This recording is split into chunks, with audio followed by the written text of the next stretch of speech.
Para mapawalang bisa ang kasal, pwede tayong mag-file ng Petition for Declaration of Nullity of Marriage or pwede tayong mag-file ng Petition for Annulment of Marriage.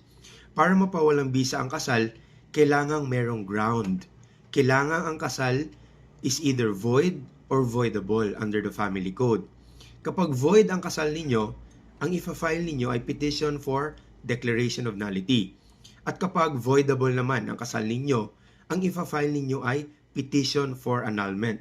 So hindi po all the time kung gusto ninyong maghiwalay ay pwede na kayong mag-file ng mga kaso na to.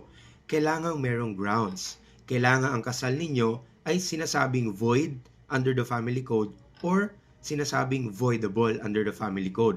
So let's start with void marriages. Ano ba yung mga void marriages para makapag-file tayo ng petition for declaration of nullity? Under Article 35 of the Family Code, the following are considered void marriages. Hence, you can file a petition for declaration of nullity of marriage. Number 1, any party is below 18 years old. So kung nagpakasal sila and either sa kanila ay below 18 years old pa, which is considered to be minor, pwede silang mag-file ng petition for declaration of nullity of marriage. Number 2, those solemnized by any person not legally authorized to perform marriages.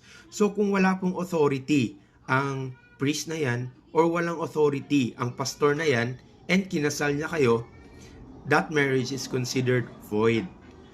Number 3, those solemnized without license. So kapag nagpakasal po kayo at wala po kayong marriage license, ang kasal po ninyo ay void. Number 4, bigamous or polygamous marriages. Kapag kasal na kayo dati, if you have an existing marriage and nagpakasal kayo ulit, the second marriage is considered bigamous. Kaya po, that is a void marriage. Number 5, mistake as to the identity of the other. Kung nagkamali po kayo sa identity ng pinakasalan ninyo, nagpanggap siya or isa siyang impostor, pwede po kayong mag-file ng petition for declaration of nullity. And number 6, subsequent marriage that are void under Article 53. Another instance of a void marriage is provided under Article 36 of the Family Code. Sinasabi po doon na a marriage contracted by any party who, at the time of the celebration, was psychologically incapacitated to comply with the essential marital obligations of marriage shall likewise be void. So kapag na-declare po ang isa sa inyo or pareho kayong na-declare na psychologically incapacitated, ang kasal nyo po ay considered void.